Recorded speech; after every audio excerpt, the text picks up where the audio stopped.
ಸ್ನೇಹಿತರೆ ನಮಸ್ಕಾರ. ನಾನು ನಿಮ್ಮ ರಾಕೇಶ್ ಶಾರುಂಡಿ. ಬಾರ್ಗಿ ಅಣೆಕಟ್ಟು ದೋಣಿ ದುರಂತ ಭಾರತ ಯಾವತ್ತೂ ಕೂಡ ನಿರ್ಲಕ್ಷಿಸಲಾಗದಂಥ ಹೃದಯ ವಿದ್ರಾವಕ ಘಟನೆಯೊಂದನ್ನು ಕಂಡುಬಿಡ್ತು. ನೋಡಿ, ಈ ವಿಡಿಯೋವನ್ನು ಸಂಪೂರ್ಣವಾಗಿ ನೋಡಬೇಕು ಅನ್ನೋದಕ್ಕೆ ಅನೇಕ ಕಾರಣಗಳಿದ್ದಾವೆ.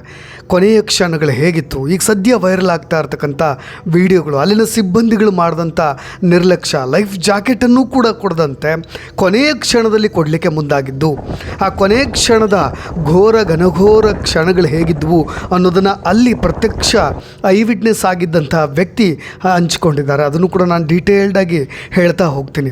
ಇನ್ನೂ ಒಂದು ಪ್ರಮುಖವಾದಂಥ ವಿಷಯ, ಈಗ ಸದ್ಯ ವೈರಲ್ ಆಗ್ತಾ ಇರ್ತಕ್ಕಂಥ ತಾಯಿ ಮತ್ತು ಮಗನ ಒಂದು ಅಪ್ಪಿಕೊಂಡಂತಹ ದೃಶ್ಯ, ಆ ಫೋಟೋ ವೈರಲ್ ಆಗ್ತಾ ಇದೆ.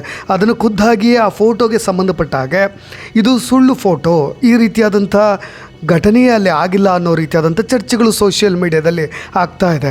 ಹಾಗಾದರೆ ಆ ಥರದ ಒಂದು ಘಟನೆ ನಡೀಲೇ ಇಲ್ವಾ, ಅದು ಸತ್ಯನ ಸುಳ್ಳ, ಆ ಫ್ಯಾಕ್ಟ್ ಚೆಕ್ಗೆ ಸಂಬಂಧಪಟ್ಟ ಹಾಗೆ ಕಂಪ್ಲೀಟ್ ಡೀಟೇಲ್ಸ್ನು ಕೂಡ ನಾನು ಕೊಟ್ಟು ಬಿಡ್ತೀನಿ. ನೋಡಿ, ಪ್ರಕೃತಿಯನ್ನು ಆನಂದಿಸಲಿಕ್ಕೆ, ಗುಣಮಟ್ಟದ ಸಮಯವನ್ನು ಒಟ್ಟಿಗೆ ನಾವೆಲ್ಲ ಫ್ಯಾಮಿಲಿಯವರು ಕಳಿಬೇಕು ಅಂತ, ಸಂತೋಷದ ನೆನಪುಗಳನ್ನು ಉಳಿಸ್ಕೊಳ್ಳಿಕ್ಕೆ ಅಂತ ಆಶಿಸ್ತಾ ಇದ್ದಂಥ ಕುಟುಂಬಗಳು ಇದೇ ಬಾರ್ಗಿ ಅಣೆಕಟ್ಟಿಗೆ ಬಂದಿದ್ದರು. ಆದರೆ ಬದಲಾಗಿ ಅನೇಕರು ಮನೆಗೆ ವಾಪಸ್ ಹೋಗಲಿಲ್ಲ. ನರ್ಮದಾ ನದಿಯ ಶಾಂತ ನೀರಿನಲ್ಲಿ ಶಾಂತಿಯುತವಾದಂಥ ದೋಣಿ ವಿಹಾರ ಇಲ್ಲಿ ಮಾಡಲಾಗತ್ತೆ. ಆದರೆ ಇದ್ದಕ್ಕಿದ್ದಂತೆ ಇಂಥದ್ದೊಂದು ಶಾಂತಿಯುತ ದೋಣಿ ವಿಹಾರ ಅತ್ಯಂತ ಕೆಟ್ಟ ನೆನಪಿನ ಹೃದಯ ವಿದ್ರಾವಕ ಘಟನೆಗಳ ತಾಣವಾಗಿ ಬದಲಾಗಿದ್ದು ಮಾತ್ರ ಘನಘೋರ ಮತ್ತು ಭೀಕರ. ಆರಂಭದಲ್ಲಿ ನಾನು ಹೇಳಿದೆ, ಅನೇಕರು ಖುಷಿಯ ಕ್ಷಣಗಳಿಗೋಸ್ಕರ ಬಂದಿದ್ದರು, ಅದು ಆಗಲಿಲ್ಲ ಅಂತ.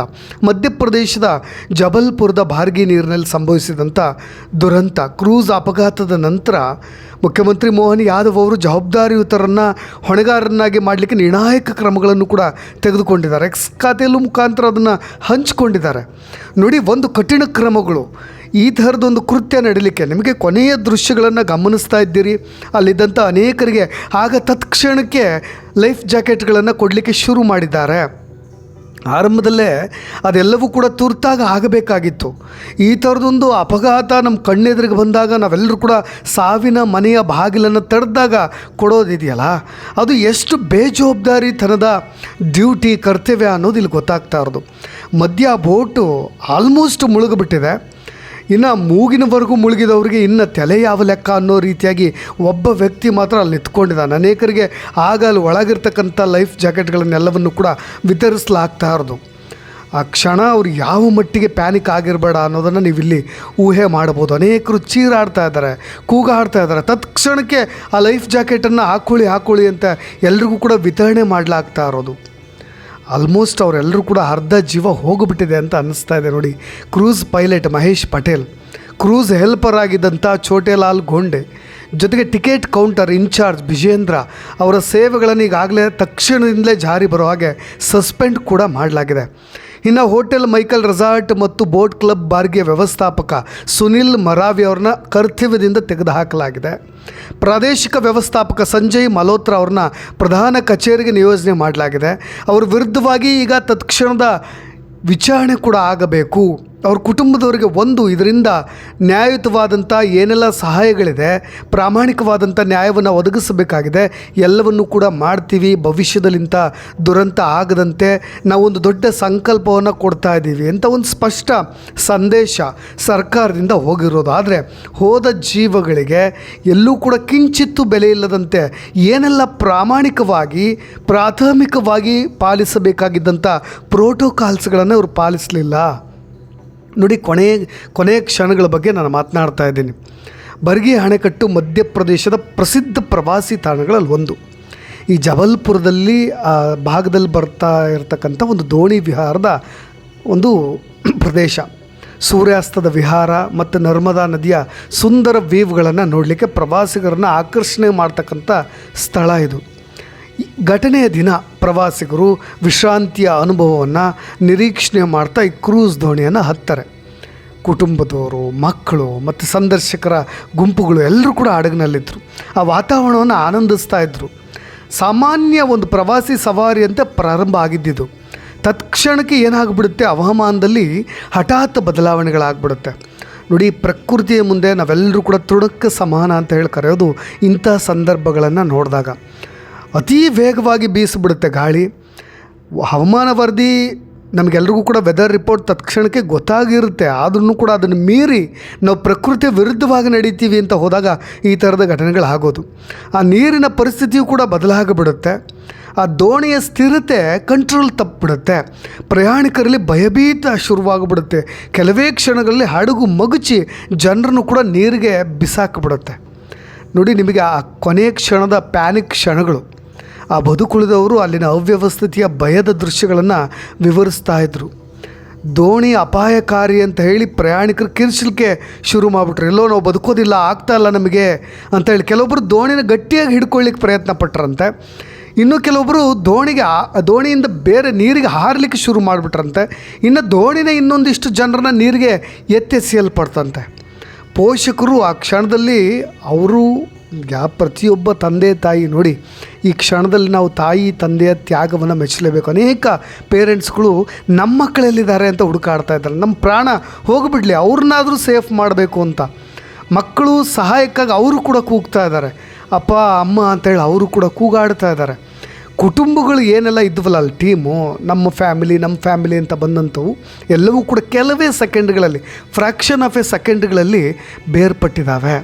ಈಜಲು ಬಾರದೇ ಇರೋರು ತಕ್ಷಣ ಜೀವಕ್ಕೆ ಹೆದರ್ಕೊಂಡ್ಬಿಟ್ಟಿದ್ದಾರೆ. ಇನ್ನು ಈಜು ಗೊತ್ತಿದ್ದವ್ರಿಗೂ ಕೂಡ ಭಯ, ಗೊಂದಲ, ಹಠಾತ್ ಆದಂಥ ಘಟನೆ ಇದು. ಅವ್ರಿಗೆ ಏನು ಮಾಡಬೇಕು, ನೀರು ಕುಡಿದು ಬಿಟ್ರಂತರೂ ಅದು ಪೂರ್ತಿ ಲಂಗ್ಸ್ಗೆ ಹೋಗಿಬಿಡುತ್ತೆ. ಅದೆಲ್ಲವೂ ಕೂಡ ಕಷ್ಟ ಆಗ್ತಾಯಿದೆ. ಒಂದು ಮೋಜಿನ ಫ್ಯಾಮಿಲಿ, ಒಂದು ಕ್ಷಣ ಅದೆಲ್ಲವೂ ಕೂಡ ನೆನಪಾಗಿ ಉಳಿಬೇಕಾಗಿತ್ತು. ಆದರೆ ಈ ಥರ ಘನಘೋರವಾಗಿ ಎಂದೂ ಕೂಡ ಮರೆಯಲಾಗದಂಥ ಕಹಿ ನೆನಪಾಗಿ ಉಳಿದುಬಿಡ್ತು. ನೋಡಿ, ರಿಪೋರ್ಟ್ ಕೂಡ ಈಗ ಬರ್ತಾ ಇದೆ, ಏನೆಲ್ಲ ಆಗಿದೆ, ಏನು ಕೆಟ್ಟ ಹವಾಮಾನ, ಅದರಿಂದ ಉಂಟಾದಂಥ ದುರಂತ, ಹಾಗೆ ಹೀಗೆ ಅಂತ. ಇನ್ನೊಂದು ಕಡೆ ಸುರಕ್ಷಿತ ವೈಫಲ್ಯಗಳು, ಇದೆಲ್ಲವನ್ನು ಕೂಡ ಇನ್ನಷ್ಟು ಹದಗೆಡಿಸ್ಬಿಟ್ವು ಅಂತ. ಲೈಫ್ ಜಾಕೆಟನ್ನು ಇವರು ಸರಿಯಾಗಿ ಕೊಟ್ಟಿಲ್ಲ ಅನ್ನೋದು ಪ್ರಮುಖವಾದಂಥ ಕಾರಣ ಅಂತ. ಯಾವಾಗ ಅತ್ಯಂತ ಆಘಾತಕಾರಿಯಾಗಿ ಒಂದು ಎದುರಾಗೆ ನಾವು ಒಂದು ಸಾವನ್ನು ನೋಡ್ತಾ ಇದ್ದೀವಿ ಅನ್ನೋ ಕ್ಷಣದಲ್ಲೂ ಕೂಡ ಆ ಕ್ಷಣದಲ್ಲಿ ಇವರು ಲೈಫ್ ಜಾಕೆಟನ್ನು ಕೊಡಲಿಕ್ಕೆ ಶುರು ಮಾಡಿರೋದು.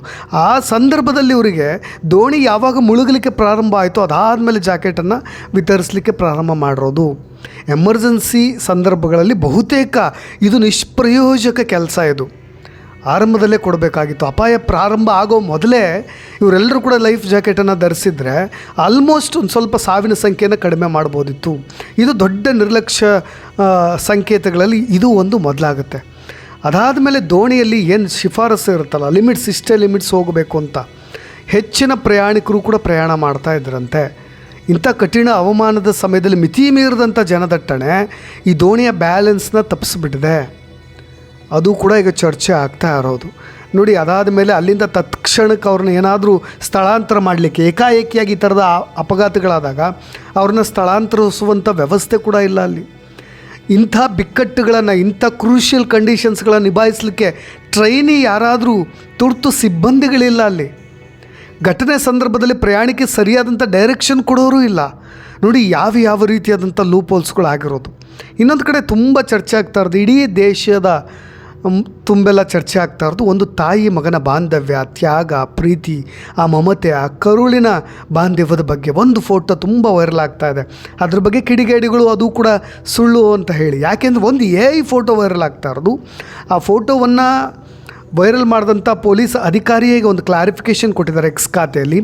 ಖಂಡಿತವಾಗಿಯೂ ಆ ಸಮಯದಲ್ಲಿ ಒಬ್ಬ ತಾಯಿ ತನ್ನ ಮಗನನ್ನು ಅಪ್ಕೊಂಡು ಆತನನ್ನು ಬದುಕಿಸ್ಲಿಕ್ಕೆ ಎಷ್ಟೆಲ್ಲ ಹರಸಾಹಸಗಳು ಪಡಬೇಕಾಗಿತ್ತು, ಎಲ್ಲವನ್ನೂ ಪಟ್ಟು ಕೊನೆಗೆ ಆ ತನ್ನ ಮಗುವನ್ನು ತನ್ನ ತೋಳುಗಳಲ್ಲಿ ಬಿಗಿಯಾಗಿ ಹಿಡಿದು ಆ ಅಂತಿಮ ಕ್ಷಣದಲ್ಲಿ ಉಸಿರನ್ನು ಚೆಲ್ಲಿರೋದು. ನಾನು ನಿನ್ನ ಜೊತೆ ಇದ್ದೀನಿ, ಸಾವನಲ್ಲೂ ನಾವಿಬ್ಬರು ಒಂದಾಗೋಣ ಅಂತ ಹೇಳಿ ತಾಯಿ ಮಗ ಒಂದಾಗ್ತಾರೋ ಅಪರೂಪದ ಭಾವುಕ ಕ್ಷಣ ಅದು.